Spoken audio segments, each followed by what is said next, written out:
this is kind of what I want to dispel. It's not about computing faster than classical, because it can't do that. Like I said, quantum goes at 100 hertz. Classical goes at gigahertz, billion times a second. That's the desktop computers we have. So quantum can't beat our classical computers in a normal race. But there is one race where it'll win, and this is fascinating, and it's a race called Shor's algorithm, or integer factoring. If I give you a really big integer to factor, it's very hard to do. You actually would have to check every prime very carefully before you get the number right. Now, there's a slightly better algorithm than that, but it's still very slow. And if I give you a big enough number, the complexity could reach 2 to the nth power. So with 300 digits, 2 to the 300th power is more than the amount of atoms in the whole universe by a long shot. It would take you forever to go through every 2 to the 300th power combination. In fact, you'll never do it on a classical computer. Even if you had every computer on planet Earth and could run them for 1,000,000 years in 1 second, you still wouldn't be able to solve a problem that has 2 to the nth complexity for a 300-bit problem. This is called an exponential running time problem. And these are the kinds of problems that are really hard for computers to run these days. One thing to keep in mind is that these aren't actually practical problems that anyone really cares about. And I'll talk to you about that more in a second. The reason quantum is interesting, and this whole thing got started 30 years ago, was Peter Shor at MIT created Shor's algorithm. And for nerds like me, Shor's algorithm was like a holy scripture. It basically said that you can take the integer factorization problem and go from an exponential running time to a polynomial running time. The same way that it would take you 52 steps to sort 52 cards at worst, you can now go into that regime from the 2 to the nth to just the n. And this was a miracle. That meant that instead of 2 to 300th steps for solving an integer that's 300 digits long or bits long, you could actually do it in a very small amount of time, only say 1,000 steps or 10,000 steps. 2 to the 300th is a very long number. It's got about, what, 150 digit number. So instead of doing it, I don't even know what the name is for a number that big. It's far beyond septillion or something like that. But if you used a quantum computer to do this integer factorization, you could actually do it in 1,000 steps. And even at 1,000 hertz, well, that's 1,000 cycles a second. It would take just 1 second. And you could factor a huge integer in just 1 second versus the entire time of the whole universe with every NVIDIA. Now that sounds amazing. Isn't that great? Well, here's the problem. It only works for that one problem. There are no other problems that we know of, as of this moment, that can take you from the exponential running time to the classical running time. So you cannot all of a sudden find a way to use these machines for anything other than integer factorization or the discrete log problem. And I run these programs every day. So when I talk to bulls, I'm not sure what they mean, because I show my code. I am one of the only users of IonQ's machines, for example, on AWS. I'm one of the only users of IBM's quantum computing machines, which I encourage you to try them out yourself. It's quantum. And those 10 minutes are very, those 10 minutes, can you guys still hear me, by the way? My wifey called. Those 10 minutes are really valuable, and you can figure out how to use IBM's quantum computers yourself. It's really not that complicated. So in any event, I'll take some questions, but I think there's this fundamental understanding that quantum is faster than classical, where it is not. It is in fact much, much, much slower. But the tortoise can beat the hare in only that one case with integer factorization. There's something called Grover's algorithm, which doesn't give you much of a speed up. You can go from n to root n. But Grover's isn't that exciting because it's not going from exponential to polynomial, it's just exponential. There are problems that Grover's could address someday, but so far Grover's hasn't been able to be implemented. In fact, if you use the IonQ computer today, you will not even be able to factor 21. Why is that? Well, it turns out that these qubits have very low fidelity. What does fidelity mean? Well, if you're familiar with an AND gate or an OR gate, for example, is true if either of the entering bits is true. Say true or false is true. At least one of them needs to be true. False or true is also true. True or true is also true. The only thing that's false in an OR gate is false and false. So if you do a true and false into an OR gate, you expect it to come out true.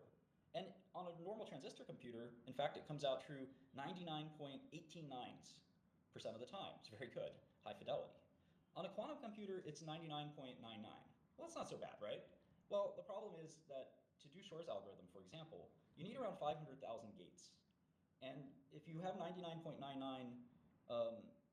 fidelity on 500,000 gates, well, you can take out a calculator or a special calculator in Python and just do 0.9999 to the 500,000th power, and you'll learn that this is a very small number, is infinitesimally small, very close to zero, barely perceptibly above zero.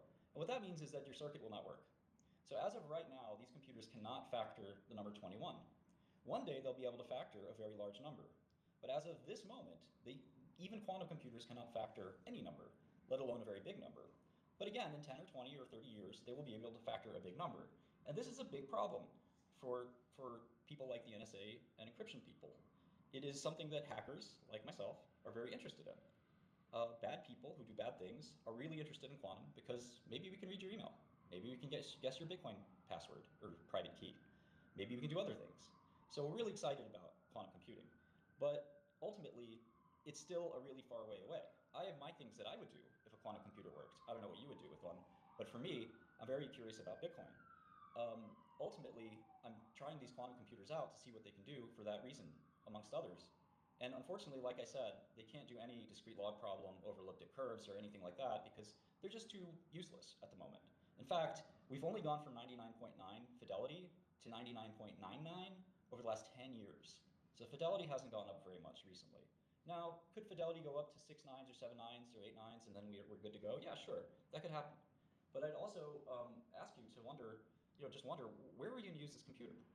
If you think about AI, which is the biggest compute need possible right now, artificial intelligence is obviously deep learning has changed the field for compute. NVIDIA is the biggest company in the world. But if you ask AI people if they want a quantum computer, they're unanimous in saying no. And it's not surprising. If you look at OpenAI or xAI or Anthropic or Google, none of them have said that they're ever going to use quantum for their calculations. Well, why not? It's supposed to be the fastest compute possible, right? No, only for integer factorization. Quantum computers cannot do matrix multiplication, which is the fundamental tool of the NVIDIA machine. And they certainly can't do it in parallel. And setting up a circuit each time is basically worthless. So nobody in the AI world is interested in quantum. The AI world, interestingly, is interested in nuclear more than it's interested in quantum. Why? Well, we all have heard that these data centers require a lot of power. Sam Altman, who I'm a fan of, has, and in full disclosure, I own OpenAI stock. He's seen fit to actually start and invest in nuclear companies because he sees an energy crunch coming up ahead. But he hasn't done anything in quantum. And I think that it's telling because if the world's largest consumer of compute, trying to buy $100 billion of computers, has no interest in quantum computing, well, why do you have interest in quantum computing? What do you know that we don't know? And the answer is you don't. You don't know anything. The only thing that you know is the stocks have gone up. And there's an exciting name, and other stocks that are going up, maybe it'll continue to go up. Maybe it'll even go up to NVIDIA's price. And that's the kind of things we find in a bull market, and it's normal. But I just encourage you to think a little bit about the investment and try to avoid being trapped into some weird situation that you possibly are up a lot of money, or maybe you just invested and you don't want to lose a lot of money. That's kind of the situation at hand. I think these stocks will drop 99%. D-Wave is an interesting company, QBTS. It's not even a proper quantum computing company. When we use the word quantum computing, we really talk about what everybody thinks about when they think about a computer. The D-Wave computer is so-called annealing model. And annealers also can't do anything. They have no complexity speed up. So there's no proven mathematical complexity advantage to using an annealer. You can't go from exponential, for example, to polynomial. So the annealers are useless. In fact, you could simulate annealers very easily without using D-Wave's computer. I've asked for access to D-Wave's cloud many times. I've offered to purchase tens of thousands or even hundreds of thousands of dollars of compute from D-Wave. They've refused to take my money. They only have a few $1 million of revenue, so I'm a little bit surprised that they won't take a little bit of revenue. But I think they know that I would expose the fact that their computer doesn't do anything. I think that D-Wave and some of the other quantum stocks are uniquely worthless. But if you look at Rigetti, this is a funny company. So these guys do superconducting qubits, similar to IBM and Google. I think they're a little bit behind IBM and Google. But the point of this company is interesting. Their CEO is very honest. Their CEO has said, don't expect any revenue from quantum computing in at least 5 years. And I think in his heart of hearts, he means more like 10 or 15 years, but he can't bring himself to say it. But he says, don't expect anything in at least 5 years, because this is just a science experiment. We're a research company. This is not a commercial company. But the other quantum companies are trying to tell you that quantum is now. Well, quantum's been now for 25 years, and it's still not sort of there yet. And again, because I can't even factor 21 on a quantum computer, and I've been waiting for 2 hours now for the IonQ computer to give me the answer to 53 plus 52, two-digit numbers. The answer is 105 for what it's worth. I don't have a quantum computer in my brain. Unfortunately, these machines really are broken. IonQ's computers, most of the time, actually not even on the cloud. So I feel like there's really a lot of problems with this space, and there's probably more exciting ways to buy beta. This is sort of a beta driven um, kind of phenomenon, and I think a lot of people feel like they've gotten in early on something when it's just the stock market going crazy. And this happened in 2000. It happened in 2008. This is the current gyration. Just don't buy more than you can afford to lose. Is kind of whenever I do these calls on X Spaces, whether it was ATYR or INMB or Cassava, all these stocks have dropped 80, 90%. I just hate it when I see people who fundamentally don't understand the situation. Now, if you really believe quantum's the future and you know why exactly and stuff like that, go ahead and make your bet. You will be wrong, but at least be informed. But if you have no idea why you own any of these stocks, that's kind of what I'm sort of here to try to help at least. Anyway, common sense. What's up, man? Hey, Martin. Question for you. Why does there seem to be such a disconnect between kind of mainstream and the likes of your opinion? I get the sense that you're kind of like a lone wolf in this space. The analysts are all for this technology. I think their price targets reflect that. A lot of the experts in the field, whether it's Scott Aronson, and even from these companies in the quantum computing space, they're not really coming out with the pushback here. Is it That's not because true. Scott's a family friend. Scott is very bearish on quantum. He's written many posts about that. I think, it's something where it's sort of hard to necessarily be too bearish if you're a quantum guy. But interestingly, the founder of IonQ, Chris Monroe, said that we're 30 years away from practical quantum computing. And he also said that we still don't have a single usable or interesting application for quantum computing. This is the founder of IonQ. He was unaffiliated when he said these comments. Now he's back being employed at IonQ. So I think that the average guy on CNBC doesn't know complexity theory either. And it's hard to talk about, I told Jim Cramer, ask him which algorithms allow you to go from exponential class to polynomial class. That doesn't make for great TV. But unfortunately, I spent my career in a very technical industry, the biotech industry. And in biotech, you have to be really technical. Is this an allosteric binder? Is it orthosteric? Where's the crystal structure? What's the PK? Does it have protein-protein interactions? Is it protein bound when it's given? Is it plasma binding? All these things are really technical, and a very tiny detail could be the difference between a blockbuster drug and a scrap heap. And you have to be really cautious and careful because, as you pointed out, everyone's a bullish, everyone's a Pollyanna, everyone wants it to work. The bankers, the media, certainly the company. And who's the wiser? Who's the expert that's going to say, well, actually, can you show me your carcinogenicity study? Can you show me your X-ray crystallography? Very few people want to do that. And in technical fields, we just sort of say, okay.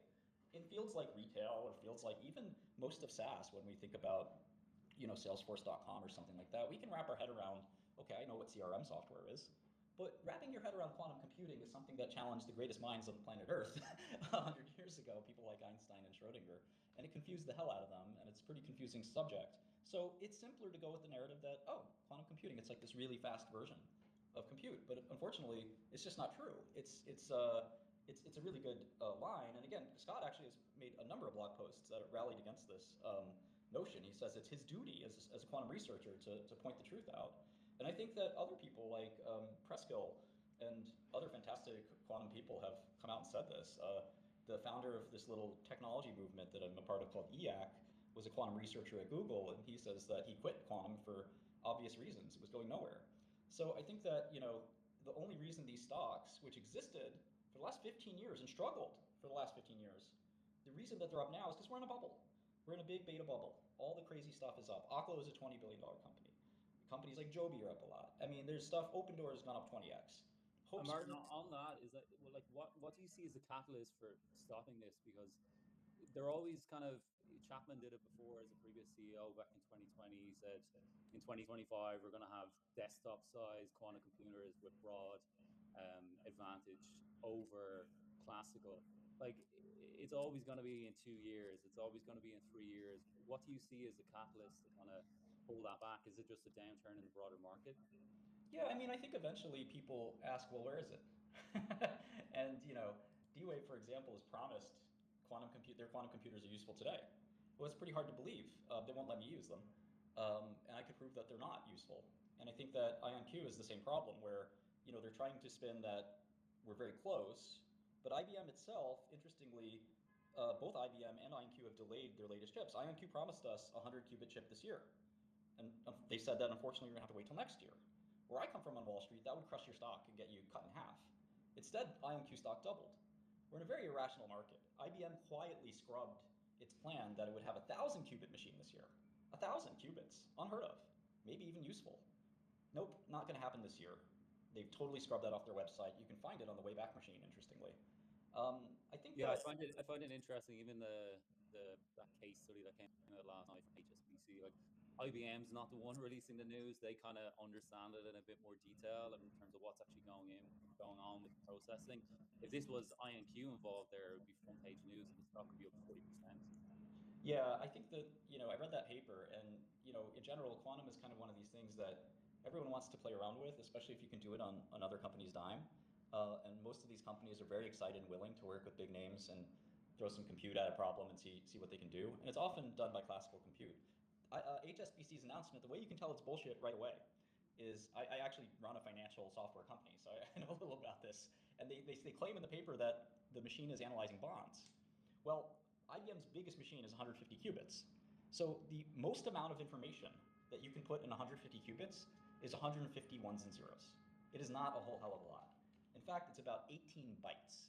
So you might be able to fit about 3 bonds in there with their price and yield before the machine would be full. And that's without the program. Remember, in quantum computing, not only do you have to ship the program, but you have to ship the data too. There's no such thing as data that can be put into a program. It's all in one. It's a circuit. So there's no pipeline of data where the program's in memory and then I can feed in inputs and get outputs and it waits. Quantum doesn't work that way. It just fires all at once and you get the output at the end. So there's actually no way you could have used this machine to do anything interesting with bonds. There's about 1 million bonds in the world, and it claimed that this machine could work with the bonds. And they didn't release any code or do anything like that, and it's pretty obvious why. In fact, on IBM's system called Qiskit, this is their software system, they don't have an example Shor's algorithm, which is really funny because why is there no Shor's on Qiskit? And the answer is because none of these machines could ever run Shor's. And maybe they'll run them in 10 years or something, but as of right now, Shor's is not the key. The whole reason quantum exists is for Shor's, and it's not runnable on these machines at all. So one of the things I always challenge people to ask the quantum companies is, when will you be able to run Shor's? Just give a date. Tell us the date. And what's interesting is IonQ won't commit to that date, but they said that they will have 10 million qubits or some bullshit like that by 2030. Well, there's a problem here. Because if you did have 10 million qubits by 2030, there is a Shor's algorithm-like problem that a lot of people are interested in that will be solved. Now, 2030 is only 5 years away, maybe 4.5. The problem I'm thinking about is the elliptic curve discrete log problem, which is exponential in time on classical compute, but polynomial in time on quantum compute. So IonQ is saying in 2030, I can break elliptic curve discrete log problem. Well, that means that every single Bitcoin will belong to Martin Shkreli in 2030. And then perhaps you'll run the IonQ program and it'll all belong to you. That's a problem. In fact, I would say in 2030, if Bitcoin was going to go to zero, everyone would sell their Bitcoin right now. And markets are fairly efficient. And markets are basically saying, well, we don't believe that's going to happen. And I agree with the markets on this one. Because running Shor's by then is going to require a huge exponential leap. Again, going from 100, IonQ couldn't even deliver 100 qubits this year. How in the world are they going to deliver 100 million qubits in 5 years? And I think that it just speaks volumes to the company's integrity when they said the other day that, for example, that the bare minimum floor for IonQ is Cisco's market cap, and that the bare minimum floor is Cisco's market cap because they have quantum networking. I'll talk about quantum networking and what that is in a second, but it's not real. The quantum networking equating to Cisco is humorous, but then they said the reality is it's much more likely to look like the market cap of NVIDIA. What's up, Bullish? Your Yeah, mic is on, and I want to go to the other guy who's in front of you. appreciate it. I think as of late, the other guy is in front of you. Ivy, go ahead. Yeah, hey Martin. I think it's pretty hilarious, this conversation, because you have I wouldn't say cynical, but a very realistic, sober, just seeing I things like clearly. quantum. I just want to put this out there. I love quantum computing. I love science. I love computing. I am the only person paying to use these machines. Yeah, so it's obvious. I'm not trying to be bearish just to be bearish. I just see what I see. Yeah, it's obvious. Actually, enthusiasts care about the actual tech, but it's funny. I mean, I think it does come back to what you said, where I actually studied biotech in school too, and so what you say is very interesting because I'll even read like equity research reports, like sell side garbage, and they don't know what the hell they're talking about, right? But like you said, little questions like that about like protein binding, that kind of thing, the mechanism of how the actual drug is working, really can, as you've shown, like you can make a lot of money just like kind of seeing through some of the nonsense and the spin that these companies have an incentive to put. But And you can't always blame the sell side. I mean, the sell side people are very smart. Many of them have great careers. Many of them go on to having even bigger careers. Many of them have become billionaires. I think that that job is really hard. You have to put your thoughts down in writing that will be memorialized forever. And you're an investment bank. Your job is to bank. It is not to smear or sell short or recommend anything else. So, I'm friends with the sell side. I like all the research. I disagree with some of it sometimes, but I also sympathize that, they could not write a sell report and expect to get a secondary offering or an IPO ever again. damn. Yeah, it's kind of a conflict of an interest. But I was gonna say, but it's funny because the quantum computing thing kind of ties. I was always like under the impression that one of the big use cases would be like replicating sort of things that are more like natural phenomena, like let's say drug discovery, Yeah. quantum chemistry. That's kind of, or maybe even like working with genomic data. So I was like Yeah. wondering what you thought about that. Yeah, so again, you have to know the algorithms. And this conversation always starts from the top down instead of the down up. I think you have to ask yourself, what is the capability of this tool? Instead of saying, well, I have a screwdriver, um, I'm sort of advocating that start with the screwdriver. What can I use the screwdriver for? Instead, people start with a problem and say, can the screwdriver apply to genomics? No, a screwdriver is something that screws in a screw. That's it. And then people say, well, can I use the screwdriver for self-defense? Well, maybe it's probably not the best self-defense tool relative to some other ones. Well, how about if can I use it for food and beverages? No, you cannot eat or drink the screwdriver. And I think this process is silly. You have to start with the properties of the tool and ask yourself, what good is this tool for? And the properties of quantum are that you can hold different states at once with superposition. Unfortunately, you can't read them. If you read them, they collapse into one state. And that's something that, depending on how you write your algorithm, you could exploit to find some interesting things. But those interesting things are these large combinatorial problems that aren't actually useful in real life.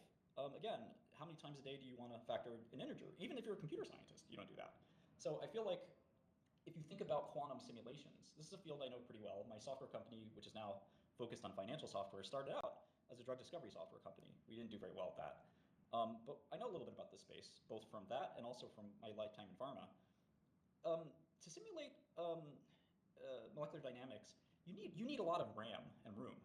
Quantum computers don't have RAM, so there's nowhere to store your calculations. The whole point of simulations is that you advance the state frame by frame. So if you use a program like GROMACS or AMBER, these are the classical molecular dynamics simulators out there. You can download them right now, they're free. You can set up a many-body problem and see how long you can simulate the many-body problem. Well, if you know anything about physics or math, you know that many-body problems are really hard to calculate. In fact, you might be able to simulate femtoseconds, picoseconds, or nanoseconds, depending on what kind of computer you have and how long you want to wait. But you will never be able to simulate like a microsecond or a millisecond because it's too hard. Could quantum do it faster? Yes, possibly. But one of the problems with that is that these quantum computers are very small. As I mentioned, 150 bits is not enough to even encode the position of an atom. You have to be set up an XYZ kind of planar scenario. You have to store a bunch of code, of course, to run the simulation. That's a huge amount of work.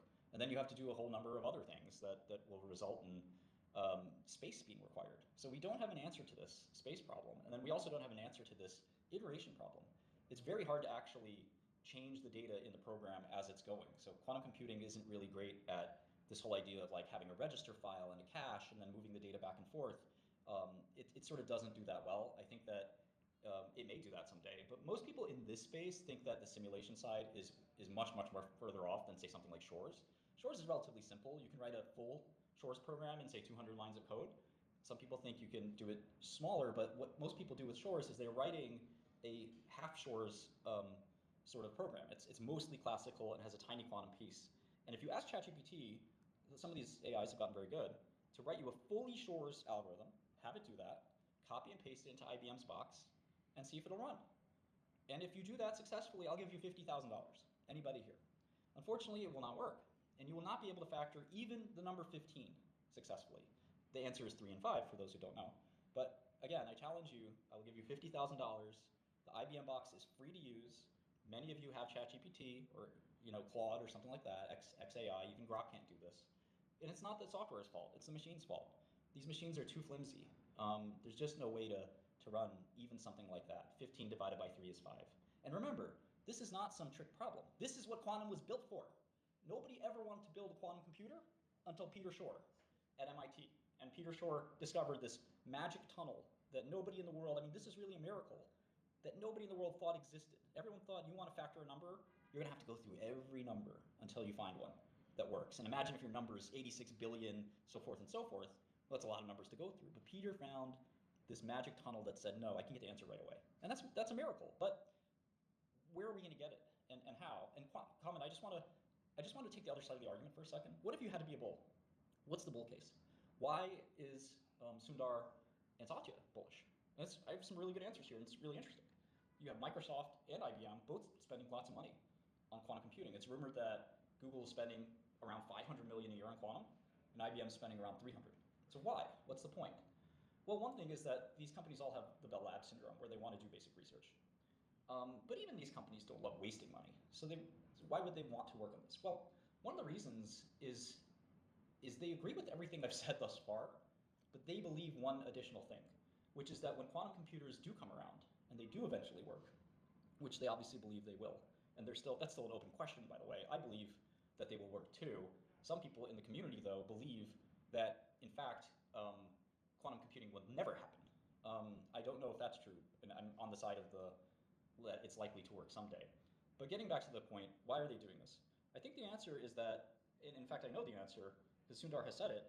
He said that what they're hoping is that once the computer comes out, we'll figure out what to do with it. And I think that's really fair and honest assessment. The people at Google Quantum know that you can't do anything useful with these computers yet. They know that we have one quantum algorithm, which is Shor's. Everything else is either Grover's or a different version of Grover's, and there's no speedups from those, so you could basically throw them away. So why build it? Well, you are building a computer that fundamentally is different, and that's really unique. The last time anybody did this was John von Neumann in 1940. So this is pretty cool if you're a computing nerd.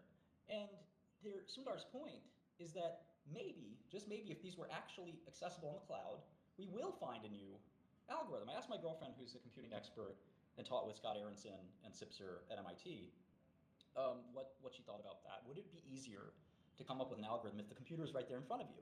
And she was surprisingly, because I think the answer is yes. I mean, you can tinker, you can adapt, you can iterate, and then voila, oh my gosh, I found it. That's the process of discovery. She pushed back a little bit and said, well, a lot of people find new algorithms in their head. They're on pen and paper, they're math problems, they're not really tinkering things. And I think maybe she's a little bit right on that, and maybe I'm a little bit right on what I'm saying. But I think that's the bull case, is that 20 or 30 years from now, in my opinion, 5 or 10 years from now, in other people's opinions, we will have a quantum computer, and you'll be able to connect to it on the cloud. But that's when the game starts. That's when the question is, now what do I do? And you start playing around, and maybe something will be useful. But the problem I have with that is that there's nothing we want to compute right now. There's only one thing that we're building, which is this parallel processing of huge amounts of data via NVIDIA. This will not ever do that. We know that. So what's left in the compute world? Is there something that anybody here wants to compute but they can't? There are some academic curiosities, like computing hydrogen spectra, atom spectra, or something like that. But like in general, most people don't care about this stuff other than academics and won't pay a lot for it. There's some thought that governments want to pay for it for cryptography. I don't think that's true either, because we have post-quantum cryptography, which Bitcoin probably wants to migrate to at some point too. So it's really just very hard to sort of see any route where quantum will be useful.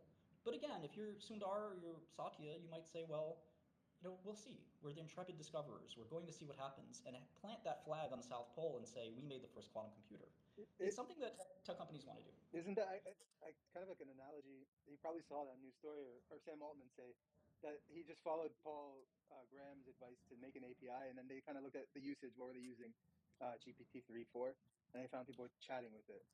And that's yeah, my partner, my amazing girlfriend, launched ChatGPT with 14 of her colleagues. It was a very small team, and it was an amazing W that nobody expected. Wait, is that the Albanian, like you? No. She's Mira's a wonderful lady. I'm not with Mira. She's got her own company now. My girl still works there. So just to be clear on what you were saying, so on the drug discovery, you're saying it's too soon, which is kind of why I don't think it'll ever. Well, I actually don't. discovery because the tools we have right now are very good at drug discovery. It's kind of like the traveling salesman problem that a lot of people point out for quantum. Traveling salesman is not faster under quantum anyway, but traveling salesman is not a problem people actually need to solve. Delta, FedEx, all these companies do scheduling and things like that just fine. Amazon does it just fine without quantum right now. There's optimization algorithms that get you 99.9% of the way that are good enough. You don't need to get the exact right answer on traveling salesman because for anybody who doesn't know, traveling salesman problem is what is the fastest route that a salesman can visit 200 different homes selling, let's say, a vacuum cleaner? It's a very, very complicated math problem, something like 200 factorial steps to look through and to measure. Quantum computers might be able to do this fast, but it's not proven that they can do them faster than classical computers, and that's an open question in computer science. But classical computers can do this in a half a second because there's approximation algorithms that are quite good. So we don't need quantum computers for that. For the same thing applies to drug discovery. I made ligand binding software. There's free software, and then there's expensive software from Schrodinger. Schrodinger's company is public, it's SDGR. They sell about $100 million of software a year. And in fact, one of the Google senior quantum people told me that they view the quantum market as similar in size to that if they succeeded, what would they sell the software for? Because they look at Schrodinger and say, big deal.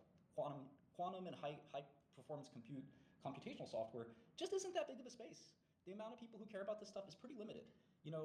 Simulating the weather, cracking the Bitcoin address, these just aren't things people really do that much of. And it's academic in nature. When you see those big supercomputers at a university, they're really not used that often, and they're used by people who are doing weird experiments. They're not big commercial things that are useful. In fact, I've run drug discovery companies, as you may know, and one of my chemists who worked at Vertex, one of the best drug companies in the world, he left Vertex to come to us, and when he came, I was so excited because he was a quantum physicist, he was a skilled medicinal chemist, and I said, how many computers do you need?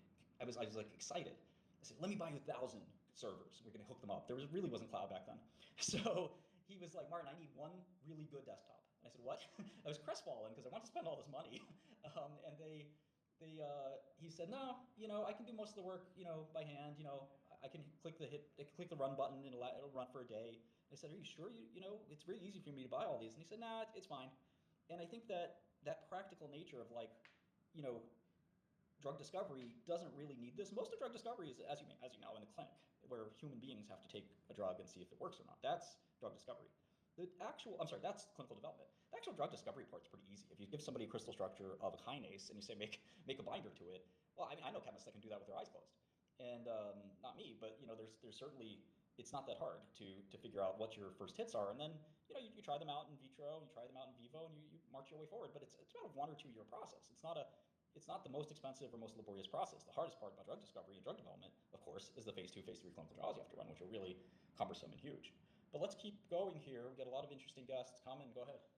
Yeah, Martin, back to you kind of touched on this a little bit when you mentioned kind of playing devil's advocate a little bit in terms of what would the bull case be and the lack of a TAM or an algorithm outside of Shores. But and I'm going to kind of be the voice of retail here. These aren't my beliefs, but if they look at a company like IonQ, you have kind of two of the, I suppose, leading world experts in trapped ion technology with Chris Monroe and Chris Balance now as part of the Oxford Ionics deal. Is there a bull case there at all? They're kind of cash rich. They've diversified their business quite a lot into very adjacent businesses, and they have this aggressive roadmap by 10,000 physical qubits by 2027 and 2 million by 2030. Is there any sort of a bull case there around that would support maybe not the current valuation, but at least in further investment into this area? I think IonQ is like Nicola. I was really going to say that. From years ago, and I actually think the CEO of IonQ will end up in jail, and I don't wish that on anybody as somebody who's been to jail. But I think that what I'd say about the company is that if you just type Chris Monroe into YouTube, I'm a Chris Monroe fanboy. He's an academic hero of mine. I always read his papers, even throughout jail time. He was one of the authors I would read his papers, and he's just a tremendous scientist, and he's a very honest guy.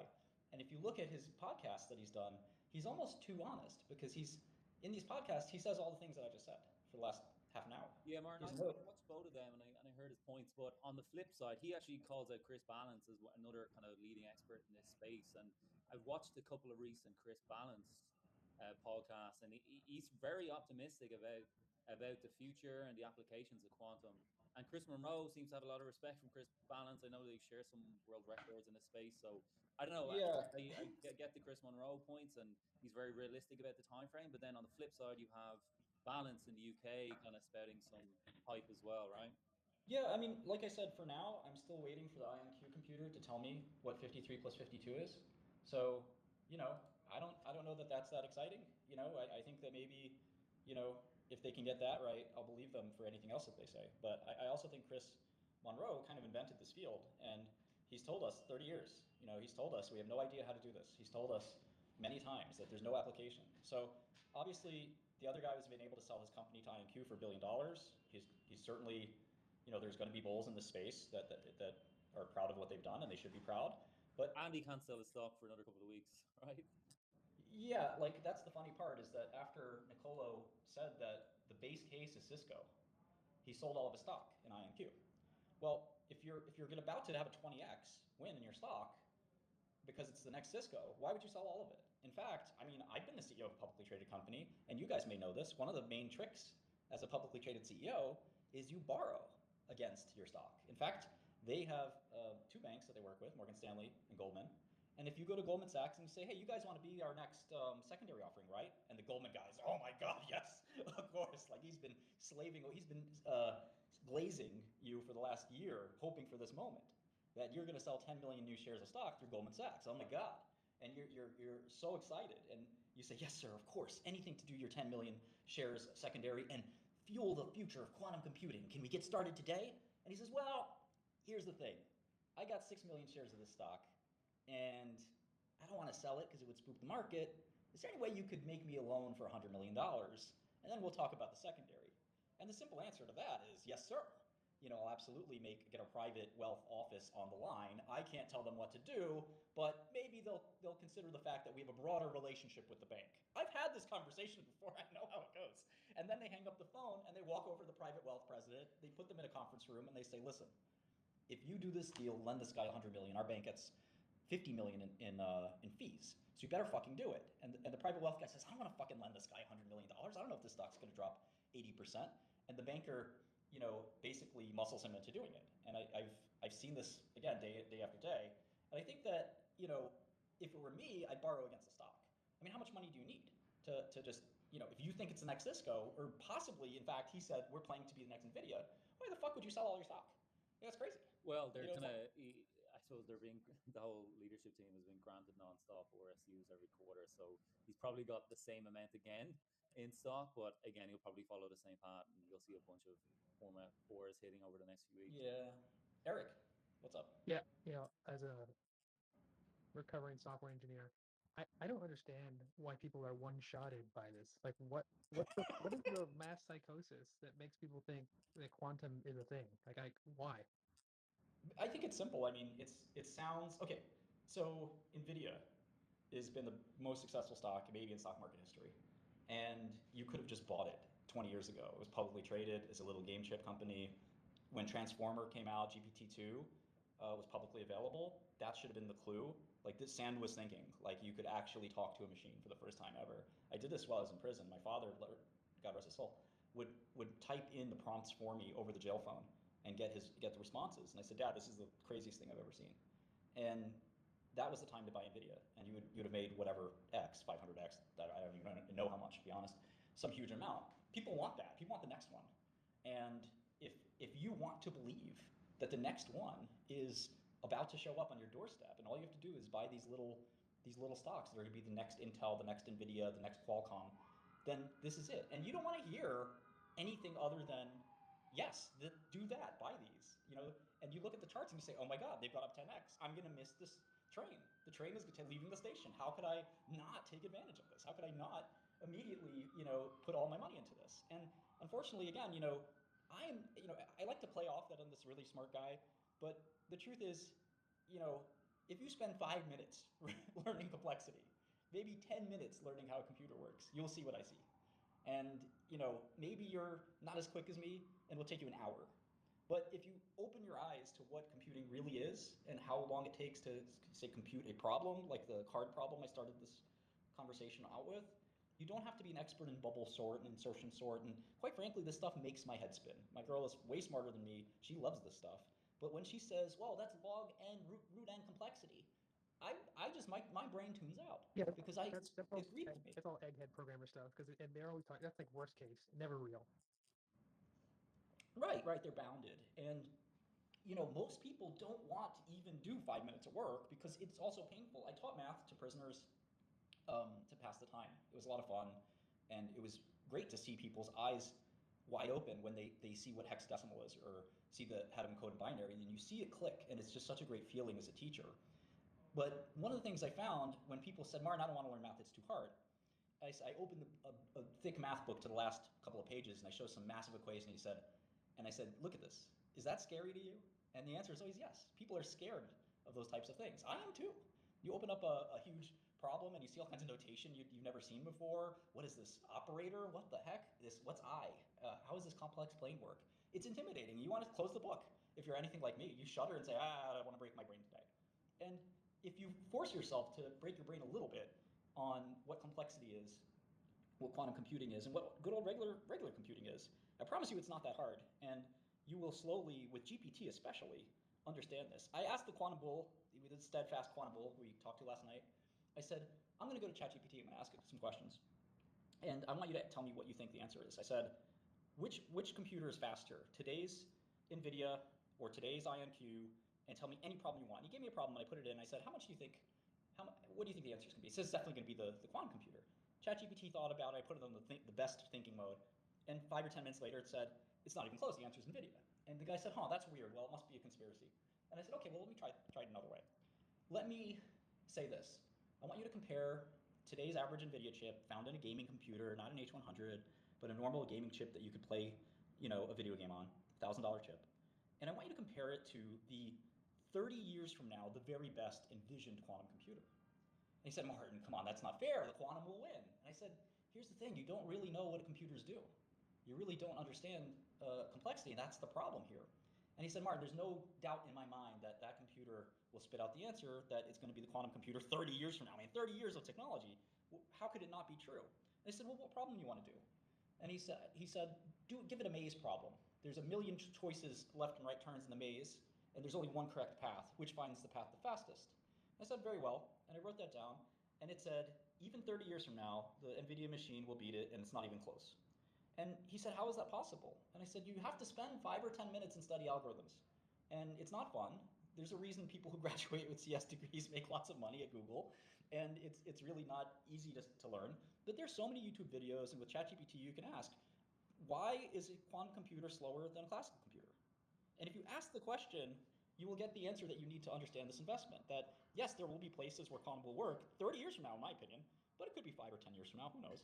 But those places are not really valuable. They're not going to help AI. They're not going to help spaces that are actually commercially relevant.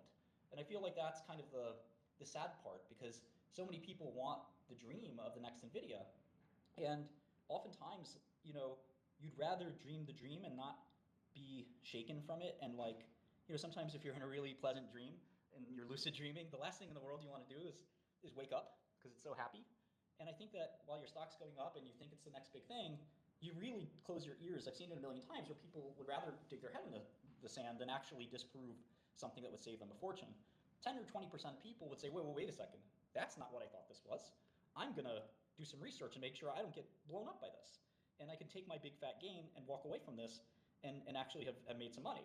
90% of people just want to put their head in the sand and say, no way, this guy's just trying to scare me. And it happens every cycle in the market like this. And I no matter how much people scream from the rooftops, you can't change human behavior. And that's why I short, and that's why I can't. There's really nothing you can say to 90% of people. I think it's also like a giant fear of agency though too. It's like you don't want to put it upon yourself. Like that feeling, it doesn't feel empowering to most people. I think like I took a data structures and algorithm class in school. I don't think I need to understand big O notation and stuff.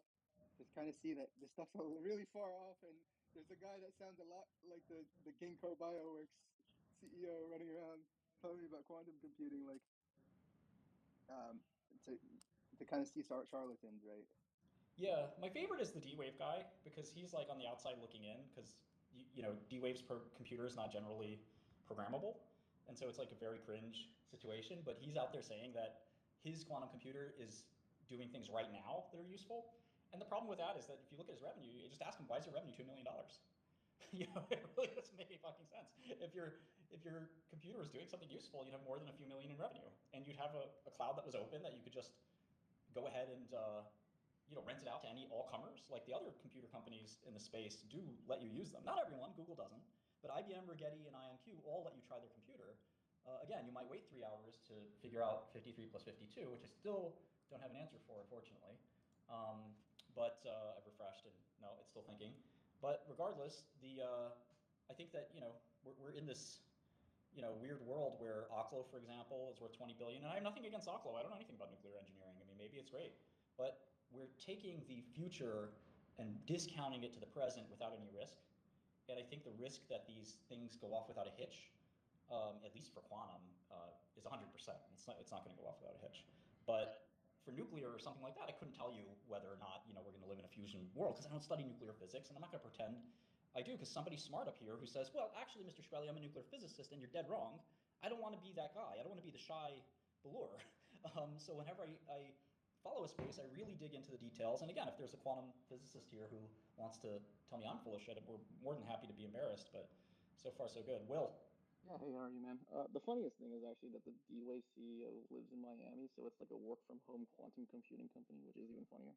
But I think one of the things that is like really prominent right now in the quantum space at the moment is like nobody really understands what all the kind of algorithms you could even run because if you talk about it from like the maze problem, right, 100 like different paths, that's still a linear problem at the end of the day. So it just shows that like the general population doesn't even understand the complexity speed up from the actual like quantum what quantum computers could even provide on that end. So I think that's where the whole problem comes from, right? I was actually very nervous that that problem had a quantum speedup because Grover's is a search algorithm with search speedup, but Grover's is only unstructured data. So, it turns out there's no speedup. And even if there was a speedup, you have the reality of what's the throughput of the machine, right? You still have this extremely low throughput, and the NVIDIA machine, you have 18,000 cores all going 2 gigahertz. I mean, that's, practically speaking, 36, terahertz. Which is extremely fast and hard to beat. It's 36 trillion operations a second. I don't know that you need a quantum computer for anything. And the biggest thing, again, my girlfriend works at a company that's trying to buy $100 billion of GPUs right now, and they don't need a quantum computer conclusively. I've talked to many people who work there because it wouldn't help their problem. Their problem is it's a huge amount of data. They have to sift through the whole internet and push it into these GPUs. The problem is more bandwidth than compute. How do you actually get, as you may know, if you use these NVIDIA computers, you've got 80 gigabytes of VRAM or 100 or so gigabytes of VRAM on a box. Well, that's not that much. So you have to constantly take stuff out of VRAM and then put it back in. And it's one of these things that's just a big pain in the ass. If you had a huge amount of VRAM, you could really do some damage with these boxes. Now you still need the compute, but that's why HBM providers are doing quite well. And there is a balance of power shifting a little bit in AI where the fabric and the memory are maybe as valuable as the machines. So pretty interesting problem set in big AI. But if you look at like what Sam Altman's doing or Elon Musk with their big clusters, why do they have zero interest in quantum? The proof's in the pudding. I mean, why don't they just buy 5% of these quantum companies or partner with them, have an exclusive relationship? They haven't even taken a demo because they know it doesn't fucking work. And the only people that are interested in it are, in fact, speculators. Again, I know what number. Well, Martin, aren't NVIDIA looking to buy Quantum? I know they're private, but surely that's kind of worth considering. No, I don't think NVIDIA's buying any quantum computing company, and I don't think they care about the space at all. Jensen said the truth the first time, that he thinks it's 30 years away, and he said that it's not good for AI, it's good for combinatorial problems. I think he was being generous. I think that they put in a very small amount of money into a recent quantum deal. It was much smaller than people think. I know the number. They're really not in this space. I think they want to be nice to these companies, and I think they want to sell them GPUs. No, that's fair. I think Jensen said that in the last kind of meeting with all the CEOs, like kind of apologized for crushing their whole industry and with one comment. Interestingly, so he was also kind of making fun of them. He said, I didn't even know they were public. How could they even be public? So he couldn't contain himself from kind of shitting on them regardless. And he also he put it on them to say when we have the same conference next year, Right. let's see results from this, which would be very interesting to see. Yeah, and again, I run these algorithms. I noticed in my AWS cluster that I haven't run a quantum algorithm in several months. And every few months I try it. Now I know it's not going to be any different because this machine isn't different, right? It's the same box. They haven't upgraded the box. In fact, IonQ delayed their newest box for whatever reason. And IBM also hasn't introduced a new box. There's no new hardware out there that you could actually run with. But all you have to do to trade this sector is what's the biggest number you can add, what's the biggest number you can subtract, what's the biggest number you can factor. And if the numbers aren't changing, progress isn't changing. Are you going to one day not be able to factor 15 and then you can factor some amazingly large number? I doubt it's going to be like that. I think you're going to go more steady where it says, oh, we can factor a 10-digit number now. That's progress. Oh, we can factor a 50-digit number. That's almost as good as classical. But right now, I can't factor a 2-digit number. So you just have to be a practical, And even if you could, so what? Right. That's the ultimate question. But if you really do want to monitor the progress, forget press releases, forget all that shit. Just run the program yourself. In Python, you can do 15 divided by 3, print, I think it's one line, right? Print, open paren, 15/3, close paren, and that's it. If you want to write a little factoring algorithm, it's probably 5 lines of code, and you can do it yourself. Now, the quantum equivalent is not so easy, but you can try to do it and say, what's the biggest number I can factor? And if it's not changing year after year after year, then what the hell are we here for? It's just, writing press releases at each other and so forth. I care about these computers. I want to factor numbers. I want to factor your Bitcoin and take it and steal it. But I can't do that right now because these things don't work. I'm one of the few users, in fact, on the AWS system. I know what number I am every day in the task for IonQ, and it's almost always just me using these computers. There is no IBM, there's no BMW, there's no OpenAI, there's no Google, there's no, JP Morgan sitting there using these computers. Right now, there are 4 tasks on the IonQ computer waiting for processing on AWS, and I'm 3 of them. And it's about $100 every time you press the button. Yeah, it's pretty telling that this is a solution looking for a problem. Yeah, it's a little like crypto. Martin, I'm impressed you actually have job queues in there. Their systems are never online, so. Yeah, 3 out of the 4 boxes are offline, but I think, right now I'm waiting, and I think the reason you're waiting all 4 are offline today. Forte is still online, according to this, Forte Enterprise 1. And that's why there's four there, and I'm one of them. But yeah, the 3 out of 4 is what I see are offline. And in any event, the point is that, this is just a joke, right? There's nothing here, and I look for exponential growth too. I want to see this happen because I love the idea of factoring a number really easily. I think it's every mathematician's dream, and it's almost like a magic trick. How could you do it? And Shor found the magic trick, and that's great. But there's also IBM, there's also Google, there's also Microsoft, there's also Quantinium. The chances that IonQ or Rigetti are the winner here are 0.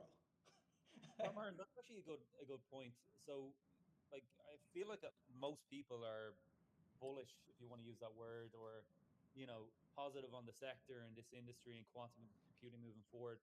What's a way to actually play this if you genuinely want to invest for the long term? Obviously, these stocks are way overhyped, but how do you play that? You're interested in this sector. How are you playing this for the long term? I don't think there's a way to play it that's going to make you money in terms of being a long. I think there's Atlantic Quantum is a privately held MIT spinout that's interesting. They have a Fluxonium qubit that is somewhat interesting. I reached out to them. If you want to play the greater fool theory, I would put 50K in Atlantic. You'd have to go befriend them and try to get in early, but you might be able to take that and make 10x or 50x once they go public. These early young quantum companies that are really good at what they do, I again think them in particular, but stuff like PsiQuantum and Quantinium, which are also private, and they're liquid. You can put 100 mil into these companies. I don't know if you can put in 10K, but probably minimum 100K. You could trade PsiQuantum, you could trade Quantinium, but the problem with these companies is their valuations are already enormous. They're $10 billion valuations privately. So once they go public, the total quantum market cap is going to be 100 billion. For what? Because again, I still can't add and subtract and divide simple numbers, and they're supposed to be high performance compute. Well, where's the compute? Wasim. Yeah. Yes, thanks, Martin. Sorry, go ahead. Yeah, so just to chime in on my take here. So I'm not an expert at quantum. So what I do when I'm not an expert is ask experts. I'm lucky enough to know this guy called, his name is Gary Murakami. He was part of the Bell Technologies team, Bell Labs, who built Unix operating systems and the programming language C. He not only worked there, he worked at AT&T there, Boeing, MongoDB, and he retired as a VP in engineering into Sigma. And I asked him this question a few months ago when the first pop happened in quantum, and was that, hey, do you think it's a bubble? And he started explaining computer engineering to me because that he has a PhD there, and he explained how powerful were Silicon Apple chips and what the tremendous work NVIDIA was doing, that people were subestimating NVIDIA still, even with a 4 trillion market cap. And he explained that it's very easy to find bubbles. Bubbles in technology happen all the time. And his take was, um, is it useful today by people? Are people using it? In the case of AI, people are using it. We have people all around the world using language model AI tools. It's not a bubble. But in quantum, nobody is using them. Apart from Martin, I don't know a single person that's using quantum at all. So while it's great for research and maybe we're gonna have some breakthroughs in research and quantum, but it's not something useful yet. So unless it's something useful, his take was it's always a bubble if people are not using it. Thanks. Yeah, I think that's well said. Does anyone else have a comment? I have a comment actually. Yeah, Martin, you said that the private companies have $10 billion valuations, which like the whole theory of like private investors are so sophisticated and stuff is obviously BS. But like that surprised me even just hearing that, despite how Yeah, cynical I am. I think Will had a question, but just before we move on there, the world's biggest venture capital company, and these guys are supposed to see the future, told me that they think quantum is all BS and they're never going to make an investment in quantum. Then the world's oldest venture capital company, which is not the biggest but like top 10, also told me the same, and that in fact the partner there asked me how what the best way to short quantum would be, and there are look. PsiQuantum's getting their money, and everyone else is too. I think PsiQuantum is relatively honest. Their CEO featured me recently in a little video, and PsiQuantum is a weird company in the sense that they are basically not building a small prototype like the other companies. They're basically said it's worthless to do that. We're just going to build the final one-shot like big quantum computer. And what's refreshing about that is, although I don't think he's going to be able to do it, the CEO of PsiQuantum has at least said that anything under 1 million qubits is a waste of time, and anybody building anything like that is just basically fooling themselves, or they knowingly are sort of misleading people. And I think that's pretty honest. And again, the Rigetti guy is the most honest. He said, don't expect us to have revenue, don't expect us to have anything. And he basically looks at this bubble and he's flummoxed. He doesn't know what to do. It's so bizarre to him. And he, like many other careful CEOs, doesn't want to go to jail. So he's not going to go out there and say, 10 million qubits by this year, or 100 million qubits by that year, or I'm going to crack Shor's in 5 years, which, again, the implication of IonQ is that they're going to have the implication by saying I'm going to have 10 million qubits by 2030 means I can break Bitcoin by 2030. And if I can break Bitcoin by 2030, I'm going to sell all my Bitcoin. I'm going to short Bitcoin. Because if IonQ can break Bitcoin by 2030, IBM might, and Google might, and maybe by 2032, but Bitcoin's as good as worthless by then. Why is Bitcoin not plummeting on this news?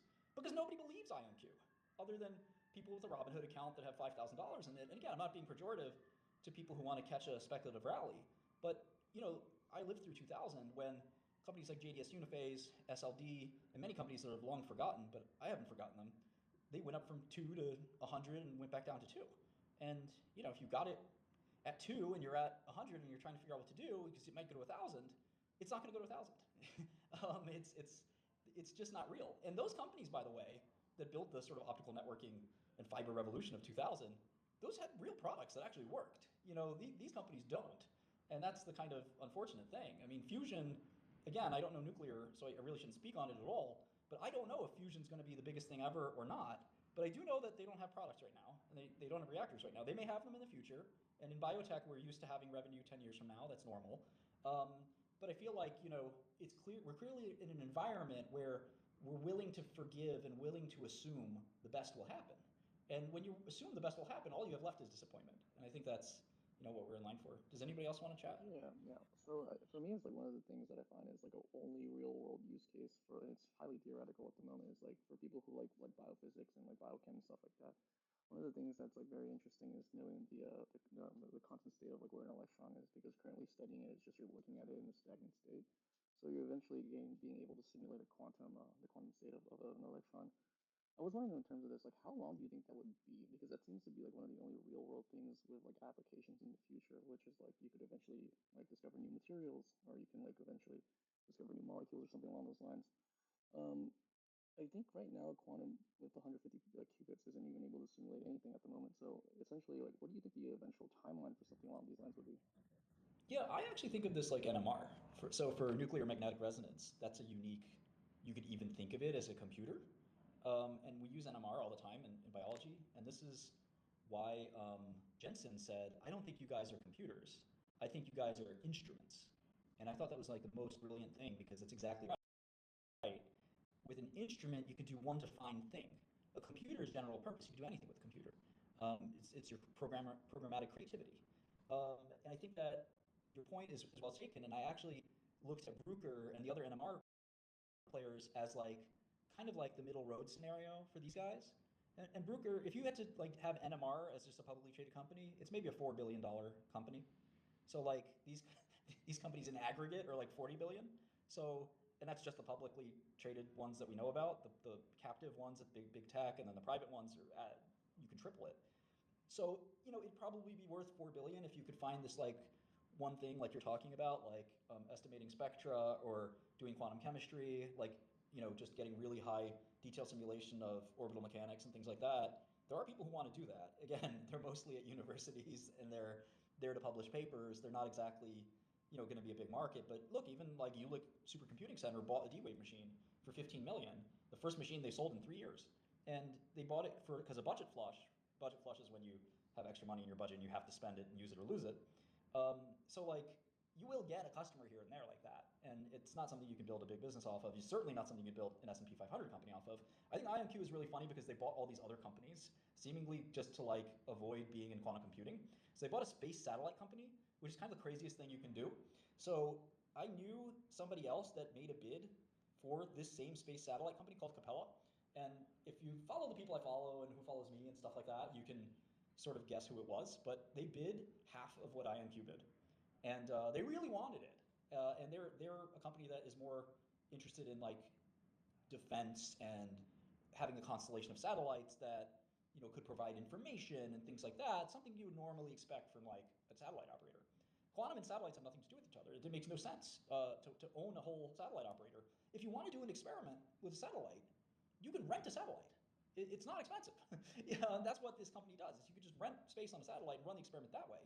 You don't have to spend $1 billion to buy a satellite company. I mean, it's lunacy. And I find that when you start buying companies with your stock, integrating companies is very difficult. As a publicly traded company CEO, I tried not to do more than one acquisition a year because I didn't want to have to integrate lots of deals. I think IonQ has done 10 acquisitions in the last year. And it's awfully hard to put these companies together. They have different ERPs. When you have to put your financial statements together, it's sort of a disaster. IonQ won't tell us what the organic revenue is versus the new stuff. And I think for any accounting nerds, that's a real big problem. I mean, they're showing revenue growth, but they're not saying where it's coming from. And when my brilliant debate partner asked me, what difference does it make? I said, well, if I have a quantum computing company and I buy a bunch of laundromats, my revenue is going to go up 10x. But it's not because of the quantum computing. So you can buy anything and make it look like you're growing, but you're not going to fool anybody. Wall Street's not that stupid. How's this guy a free man? What is this? I mean, it is what it is. Like, justice is what it is. But at the end of the day, the market will meter out justice more quickly and easily. What's up, Manua? Hey, Martin, what's up, man? I just wanted to ask you this. When you say it's fair to say you don't see that many like short selling reports, given how complex the space is, and I mean, I've seen your videos, even Well, that's lecture not slides of. exactly what I said. But go ahead. Well, go ahead. What do you mean? Well, I said that like more in the media and things like that. Your average person doesn't know about complexity theory. By the way, most hedge fund managers don't either. And But that's what I'm saying. So, yeah. given how complex it is, you're not seeing the reports. Well, of any like there short was reports. from Carousel and Scorpion like last year and the year before, and obviously the valuation has went 10, 20 extra. It's interesting because I'm friends with both of those guys, and I admire both of those guys. They're very intelligent and they're great investors, but neither of them mention complexity in their stuff. And I think that it's just one of these fundamental problems for quantum that is just full stop, dead, it's over. Like you cannot lie your way out of it. So it's like the one-shot death, but it's just not something people want to touch. I think I saw Eric Flash up there. Yeah, I mean, so to your point, and actually, I knowing nothing about quantum other than listening to you and then started reading into it, I had no idea about the low probability of being able to read the state or change it or whatever. And in computing, when you think about a transistor, they're not really binary either, but they're pretty reliable, right? So you when you run when the gates flip, you know what bits are going to be almost overwhelmingly 100% of the time. Um, and to your point about complexity, I think the average human is just we're bad at scale. Human mind is bad at thinking about scale or understanding scale and the scale of how problems are solved today. Like all the things you just described, they're embarrassingly parallel, right? If you have hundreds of thousands of cores at any clock rate, like they can chew through them. So why is anybody wasting time trying to embed a new kind of bit, essentially? Yeah, and the answer to that is I am, because I want to examine your Bitcoin very carefully, and I'd like to see the private key to your public key. Yeah, right. I'm just curious what the numbers are. Is there a 5 in there? Is there 6? I have to check it. Do you mind if I check it? I have heard from a few, I wouldn't say baby bulls or bag holders about like, oh, governments wanting to buy it for, the decryption use case. But to your point, like there's ways around that now with post quantum and nobody's data is that interesting to spend that much money on. Yeah, I mean, listen, I am very curious what the contents of the private key of Satoshi's wallets are. I would love to know and see the numbers. I bet they're beautiful numbers, and I just want to look at them. Um, it's just something I've always wanted to do. I'm a curiosity. Some people want to see Picassos. I want to see private keys. It's just what it is. Anybody else want to chat? Hey, Martin. I'm also quite bearish on these stocks. I think the only thing that worries me a bit in the short to medium term is that these companies would continue to have their revenue increase with government entities and companies that get a bit of FOMO, like the announcement that HSBC made today.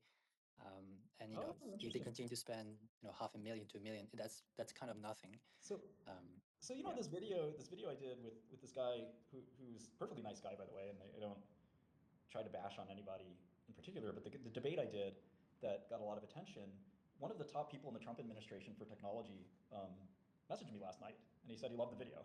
I don't think that Trump cut all costs as much as possible is going to spend very much on quantum, and I think the stocks recently ran up because there was a rumor that Trump was going to announce some kind of quantum initiative, and I don't think that's going to happen. I think that the people in charge of his technology right now, if you know who they are, they come from venture capital. They come from Wall Street. They are not people that are just going to blindly spend money on technology. They're very intelligent, and in fact, they know tech better than anybody. That's why they're there, because they're actually in the field investing in tech.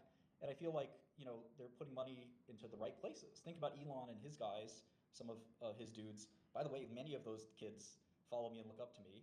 I don't think you're going to see government do very much in quantum at all. And I also think if you look at PQC, NIST and NSA have advanced PQC, the dilithium and the Kyber algorithms, so that if quantum is coming, well, we just go to PQC and it's free. You don't need quantum internet. You don't need this elaborate stuff. You just go to the next best encryption. Why would you have the worst encryption when you can have the best? It's free to change it, and you're good to go. And all this nonsense that IonQ promulgates, like I said, quantum networking is sort of this farcical idea. There is one key to it, though. One of the things about quantum networking is you can get a guarantee that nobody's eavesdropping on your line. And again, to a nerd, this is the coolest thing in the world. Alice and Bob are on a line. Eve is trying to listen. You can be informed that Eve has tapped the call. There's no other technology in the world that can do that. But the question again comes in and says, where do you need that? When do you need that? I thought you were going to say it's because no one else is using it. You're the only user. No, yeah, I mean, it's very hard to set up a quantum channel because it's so fragile. But if you could do it, what conference call or what call needs to be that secure? There are already other types of ways you can secure a call. I think that the quantum channel if it's disturbed, you know it's disturbed, is pretty neat technology. But again, we've known about this for a long time. Nobody's really done anything with it. And most of the traffic that we need will never be able to use this kind of technology. So it's just one of these curiosities that's irrelevant. I think some people think we're going to have HTTPQ instead of HTTPS, but I think that the post-quantum cryptography is even stronger. So why would we go to HTTPQ when we go to HTTPL for lattice? The lattice-based cryptography is quantum resistant, so not even a quantum computer could break that. And I've already heard about people trying to break lattice-based cryptography. So the thing about computer security, which I'm not an expert in, is the hackers always try harder. and the good guys try as well, and it's always just a perennial battle of, who gets there first. And lattice-based cryptography is something that maybe somebody can design a computer for or something like that, but even quantum can't break lattice. So again, we're going to kind of skip quantum, I think, in a lot of ways, because lattice you can implement without any special machinery. It's just very tricky math. Anybody else want to chat? Martin, someone sent me a DM, which I don't know this is about, but like they said they wanted you to explain it if you've seen it. It's this paper where I think it's Auckland, a dog beat Yes. quantum computing.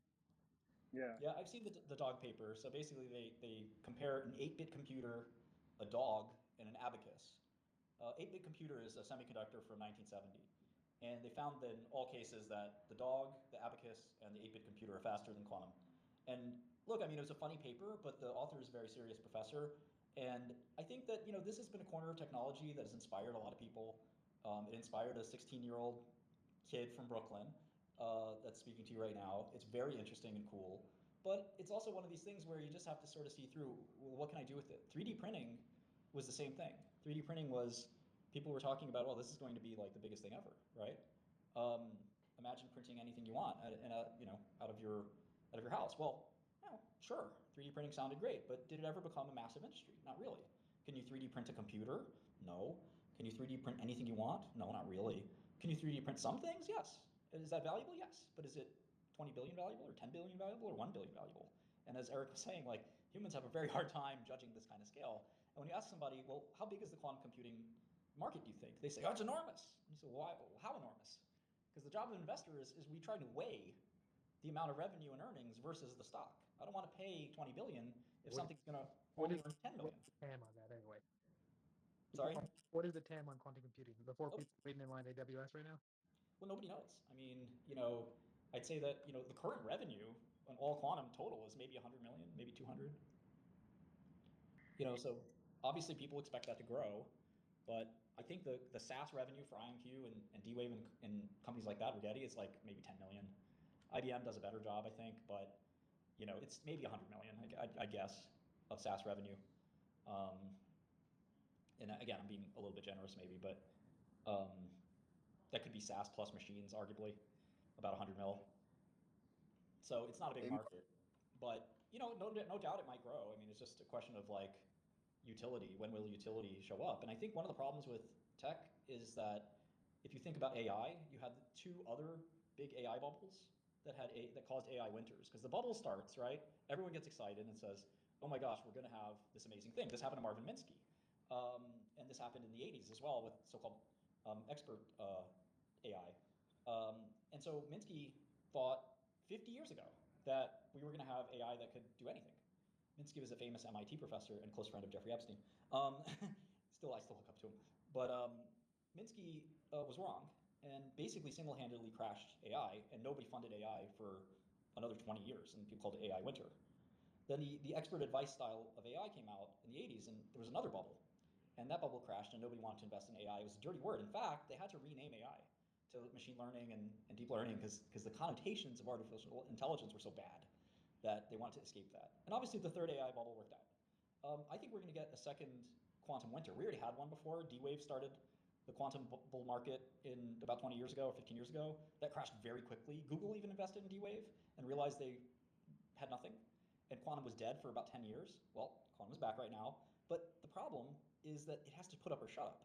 And I think I've convinced everybody here that we're not putting up anything in the next few years. Investors are pretty impatient. You can have a bubble for a couple quarters, but inevitably you need to see the real thing. And NVIDIA provided the real thing with 100% revenue growth and even faster revenue growth. But these guys aren't going to do that. And inevitably, that's kind of going to be a reflexive phenomenon where the lack of revenue growth from these companies is going to cause their stocks to drop, which is going to cause less interest, which is going to cause less funding, which is going to cause this winter. And cycles come and go like that because of human nature. When people are excited about AI, there's people in San Francisco saying, I'm starting an AI company today, it's worth 100 million, do you want in? And there's hundreds of millions available for them to invest. And they can pick their investor and say, you know what, actually it's 200 now. The price tag just doubled. And that actually gets people even more excited. So, that's what a bubble looks like. But 8 years ago, if you wanted to start an AI company, God help you. Nobody was interested because nobody knew anything about it and it hadn't been successful before, so what's the point? So, the same thing's going to sort of happen here, where there's just going to be this inevitable disappointment where people are going to say, well, what number can you factor? Well, when is there going to be a revenue boost? When are big companies going to start to use this in production? And the answer is going to be, we can't really know, or the answer is like, it's not happening, or we'll lie to you. But any which way, the truth will come out, and the stocks will crash, and then we'll be in a quantum winter for 5 to 10 years. And maybe the next time this happens in 2040, they'll have Shor's algorithm or something like that. But I think that you're going to get that winter spring kind of phenomenon back and forth. Chris, welcome.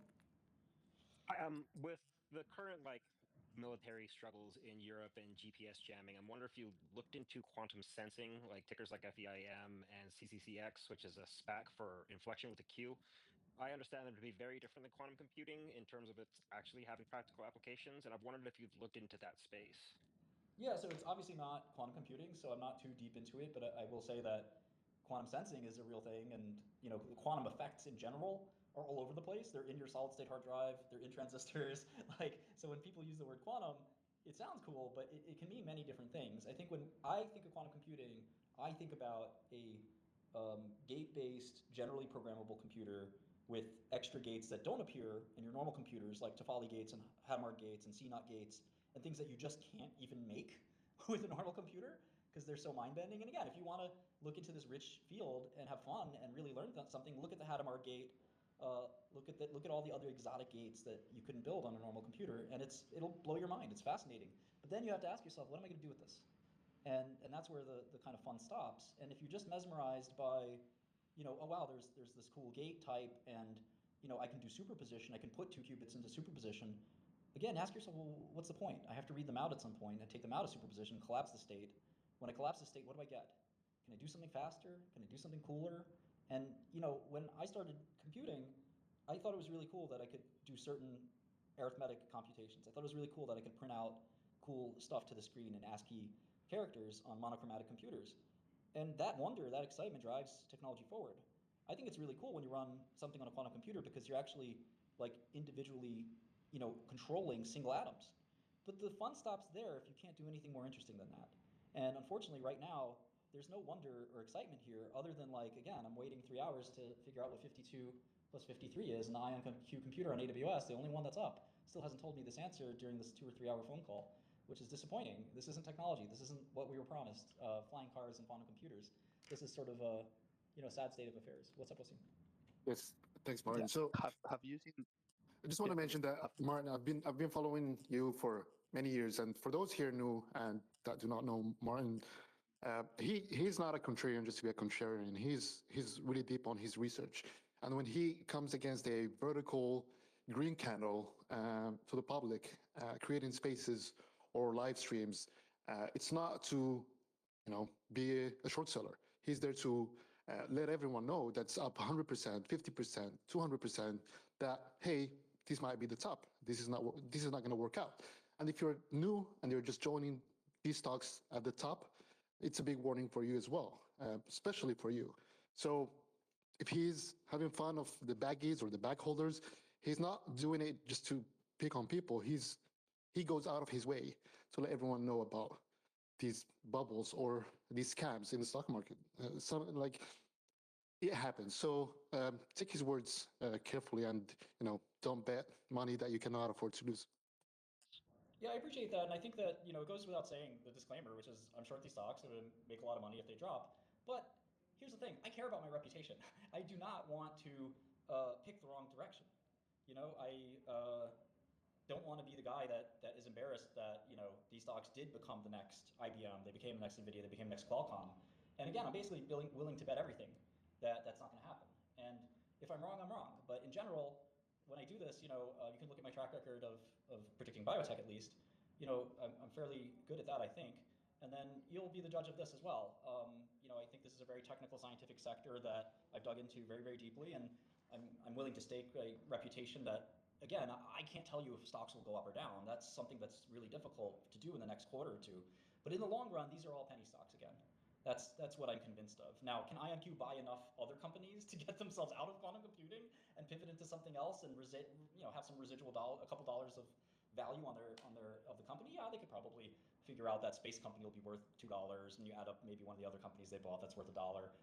but in general, these are all going to be down 90%, and that's my sort of prognostication. And if I'm wrong, I'm going to be embarrassed, and I'm going to be laughed at, and I'm going to lose money. And those are things I don't want to do. But I'll also take an L if I have to. If they do become the next NVIDIA, I'll forever be known as the guy that got it wrong, and I'll have to live with that. So I'm pretty careful about sticking my neck out like that, and I appreciate that. I'm going to run. I have to take some phone calls, but thank you so much, guys, for listening, and we'll catch you next time. Yeah,